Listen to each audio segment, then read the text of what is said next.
शब्द बिना सारा जग अंधा, काटे कौन मोह का फंदा। शब्द बिना सारा जग अंधा, काटे कौन मोह का फंदा। शब्द बिना बिरथा सब धंधा, शब्द बिना जीव बंधन बंधा। शब्द बिना बिरथा सब धंधा, शब्द बिना जीव बंधन बंधा। शब्द ही सूर शब्द ही चंदा, शब्द बिना जीव रहता गंदा। शब्द ही सूर शब्द ही चंदा, शब्द बिना जीव रहता गंदा।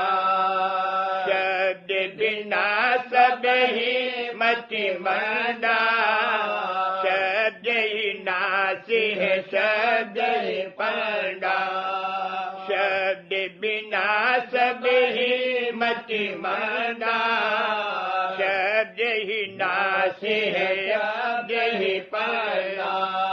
शब्द कमावे मिले आनंदा, शब्द बिना सब ही की निंदा। शब्द कमावे मिले आनंदा, शब्द बिना सब ही की निंदा।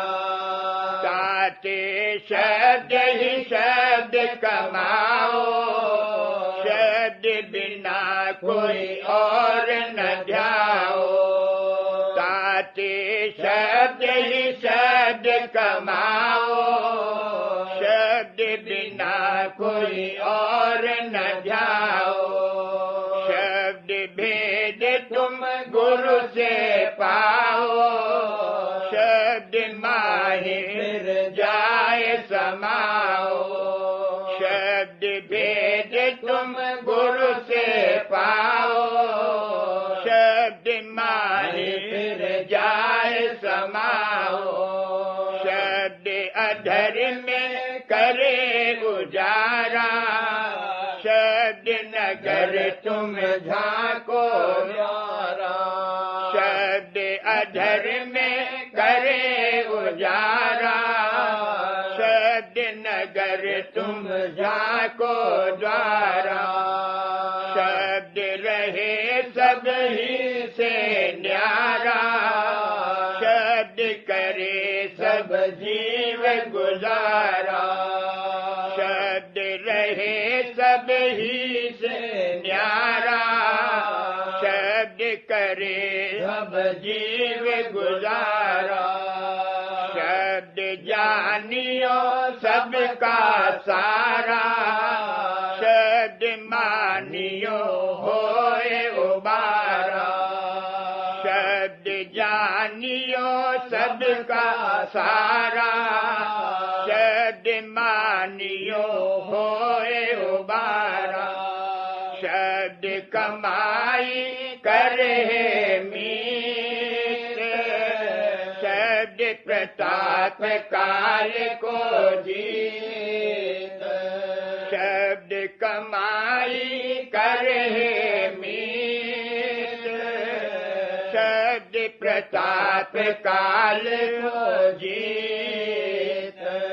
शब्द घाट तो घट में देख, शब्द ही शब्द पीव को पेख। शब्द घाट तो घट में देख, शब्द ही शब्द पीव को पेख। शब्द कर्म की रेख कटावे, शब्द शब्द से जाए मिलावे। शब्द कर्म की रेख कटावे, शब्द शब्द से जाए मिलावे। शब्द बिना सब झूठा ज्ञान, शब्द बिना सब थोथा ध्यान, शब्द बिना सब झूठा ज्ञान, शब्द बिना सब थोथा ध्यान, शब्द छोड़ मत अरे अजान, राधा स्वामी कहे बखान, शब्द छोड़ मत अरे अजान, राधा स्वामी कहे बखान, शब्द बिना सारा जग अंधा, काटे कौन मोह का फंदा, शब्द बिना सारा जग अंधा, काटे कौन मोह का फंदा। बच्चन बाबूजी महाराज भाग पहला, बच्चन नंबर 62।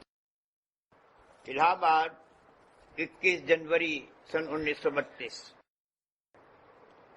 बसंत व होली, नाच व राग व सजधज। बसंत में तमाम अजसाम में रस भरने लगता है और होली के मौसम में अंग अंग में नया खून और नया जोश नमूदार होता है। उस जमाने में यहाँ के रस्म व रिवाज के बमूजिब जिस कदर आजादी हासिल है, उससे ज्यादा आजादी रंग रलियां करने को मिल जाती हैं। ढोल दमामा गाजे बाजे से गीत सब जगह गाते फिरते हैं, फौज बकते हैं, पानी और रंग की पिचकारी छोड़ते हैं। लज्जा और शर्म करीब करीब उठ जाती है। यह तो अधोगति को ले जाने वाली होली होती है। संतों के मत के अनुसार भी होली आती है, वो जोश ऊपर ले जाने वाला होता है। जोश न हो तो कुछ काम ही न कर सके। वह जोश मालिक के चरणों की भक्ति रस से पैदा होता है और उसमें तन मन और सूरत भीने रहते हैं और सत्यपुरुष से नाता जोड़कर सूरत वहीं छाई रहती है, वहीं मंडराती है, नीचे उतरती ही नहीं। छाए रही सतनाम निरखपट, यहाँ की आशा मनसा मुड़कर और सत्यपुरुष के चरणों की आशा कायम होकर और मनसा दृढ़ होकर आशा मनसा की धारें जोश से सत्यपुरुष के चरणों की जानिब बतौर पिचकारी और दम करे के दमादम छूटती हैं और सूरत चरण रस में सराबोर हो जाती है। आशा मनसा कर पिचकारी, गुण गुलाल घट भीतर घोली। तीनों गुण जो इस देश के विकार के मूलित हैं, अंदर ही अंदर घुल जाते हैं, तहलील हो जाते हैं। वे उस रूप ही में नहीं रहते जो विकार उत्पन्न कर सकें। और जिस कदर आशा मालिक के चरणों में दृढ़ करता है, उतना ही थाना नीचे घाट का छूटकर आपा और अहंता नाश होती जाती है और ममता जो अहंता से पैदा होती है गायब और नदारद होती जाती है। गोया अहंता और ममता किनके किनके परमाणु परमाणु होकर धूल की तरह उड़ते जाते हैं। सूरत में प्रेम रस भरता जाता है और वह अपनी झोली प्रेम के अबीर व गुलाल से भर लेती है और वही रंग छा जाता है। त्रिकुटी पर जो लाल सूरज है, उसी की लाली की छाया तो यहाँ के माणिक और लाल में है, जो ऐसे सुहावन मालूम होते हैं। हंगता ममता धूल उड़ाई, प्रेम अबीर लिया भर झोली। अब जिस विपत्ति में यहाँ पड़ी थी, उससे निकल गई। विपत्ति यानी बेपति के होना असली विपत्ति और ख्वारी है। यानी अपने सच्चे पति राधा चमिजाल के चरणों से दूर हो रही है। जब उनके चरणों की भक्ति रस में भीनी होकर सराबोर होकर मालिक के चरणों में जा लिपटी तो माया नटनी से छुटकारा पाकर और विपत्ति दूर होकर पति मिलाप और सारी संपत्ति और सब आनंद के सामान जो पति मिलाप के साथ हैं उसको नसीब हो गए। संपत्ति रंभा नाच नची है, विपता नटनी अब मुख मोड़ी। अंतर में जो कैफियत जोश और उमंग की गुजर रही हो उसको तन से अदा करना नाचना है, या यह कि अंतर के जोश से जिस्म का खुद ब खुद वो खम व अंदाज आ जाए जो बदसूरत नाच जाहिर होता है।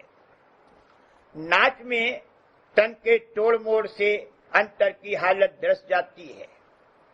नाच में वही निपुण समझा जाता है जो अपने नाच से और नाज व अदा से असली हालत को अपने अंग अंग से बिला जुबान हिलाए नुमाया व जाहिर कर दे।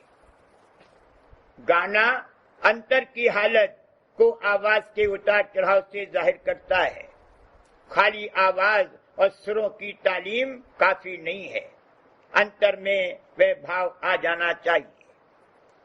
उस आवेश में उसकी आवाज उसी कैफियत में भीनी हुई निकलेगी। अगर वियोग रस जाहिर कर रहा है तो जिगर के पार छेदती हुई निकल जाएगी, या विरह की हालत में सरगम वगैरह के माफिक गाता हुआ सुरों को ऊंचा नीचा करके और तराने को उपज से जलवा देकर हमातन महब हो जाता है। उसको अपनी सुध बुद्ध भी नहीं रहती। अगर मालिक के चरणों की विरह इस हद को पहुंच गई तो फिर माया नटनी का छल बल कुछ पेश नहीं जाता, न उसके गमजे और नखरे कुछ काम देते हैं। मालिक के चरणों की विरह तड़प और रस में उसका पटरा हो जाता है। त्रिलोकी की रचना में जिस तरह कार्रवाई हो रही है उसका नाच महादेव जी ने पहले ही दिखाया था, जब ही तो उनको नटराजन कहा है। नट नाचने वाले को कहते हैं। ये नाच यहाँ की आंख से नहीं देखा जा सकता, जब अंतर में धसेगा तब देखेगा और फिर उससे आला दर्जे का सूरत और शब्द का नाचना गाना देखेगा और सुनेगा। उसकी कोई महिमा नहीं की जा सकती। सूरत घूमती हुई जैसे ऊपर से नीचे आई है वैसे ही घूमती हुई ठुमक ठुमक कर नीचे से ऊपर जाती है और अंतर के मनोहर शब्दों के गान के आनंद और विलास में मगन होती जाती है। उसके मुकाबले में यहाँ के जो राग रागनियां हैं कुछ हैसियत नहीं रखते। चिकुटी पर दीपक राग सुनकर अपना खानवा जलाकर खाकिस्तार करके और प्रेम का दीपक चास होकर जब शून्य में मल्हार राग सुनेगा तो इस संसार की सर्व वस्तुओं की तरफ कोई रगबत बाकी न रहेगी, न वह उसको ललचा सकेंगी। दुनियावी गाने में भी बड़ी कशिश है। एक भट्टन मकान के अंदर बैठकर जिस वक्त अलापती थी तो दूर से लोग बाहर गलियों में उसके आलाप को थोड़ी देर सुनने को बेमुहावा ठहर जाते थे और सुनकर मसरूर व खुश होते थे। संसार में उसको हुनर व खूबी समझते हैं जिसमें नाकिस चाहों और मलिन जज्बात का उभार हो। तस्वीर बनाएंगे तो नंगी और वही बातें नमूद में लाएंगे जिनसे माया की तरंगें उठें। नाचेंगे गाएंगे तो मलिन भाव लेकर और उन्हीं नाकिस जज्बात को उभारने के लिए। ये गुण नहीं है और गुण है।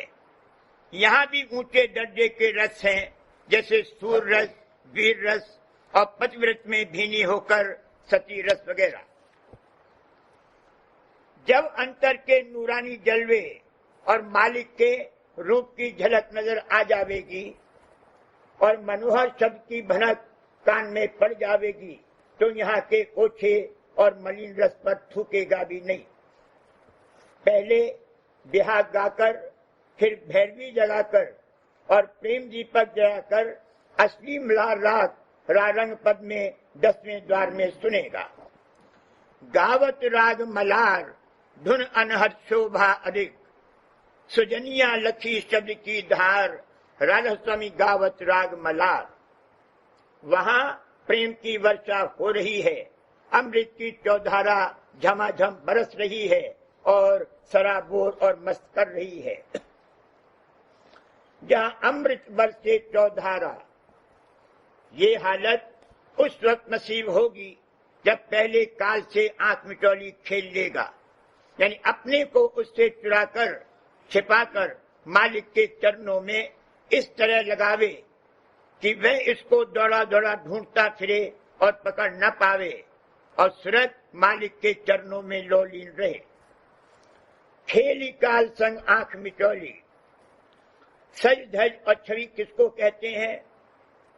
सज वो चमक और दमक है जो इसके तन पर उस घाट के नूर से जहाँ की इसकी नशिस्त है तरसु होती है और उसमें वहाँ के अंतरी जज्बात और ख्यालात के असरात मौजूद रहते हैं।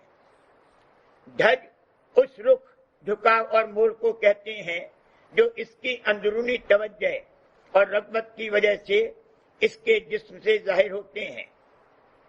इन दोनों यानी सज धज से अंतर में जो रूप कायम होता है उससे कशिश पैदा होती है, वो छवि या छवि है। इन्हीं तीनों सज धज और छवि से खूबसूरती आया होती है। फिर रंग और रस है। जिनको मालिक के दर्शन प्राप्त हैं उनकी आंखों में मालिक के मनोहर रूप की तस्वीर खिंची रहती है। राधा स्वामी छवि छा गई नैनन में, छवि ले छवि लगे तोरी प्यारी। मालिक की महिमा सुनकर ये दरस दीवानी हो जावेगी। सुन सुन महिमा गुरु प्यारे की, हुई मैं दरस दीवानी रे। प्रेम दीवानी की हालत ही निराली है। राधा स्वामी बोले एक दिन मुझसे, राधा स्वामी पर बल गई उस दिन से। एक बार ही मालिक की बोली सुन पड़ी तो ये सर्व संसार से मुंह मोड़कर इधर से उधर घूम घूम कर परिक्रमा दे देकर मालिक के चरण पदम पर, उसके पंकज कमल पर भंवरे की तरह जब तक जा न बैठे चैन न ले। वो बोली इसको यहाँ के रूप रंग से न्यारा कर देगी।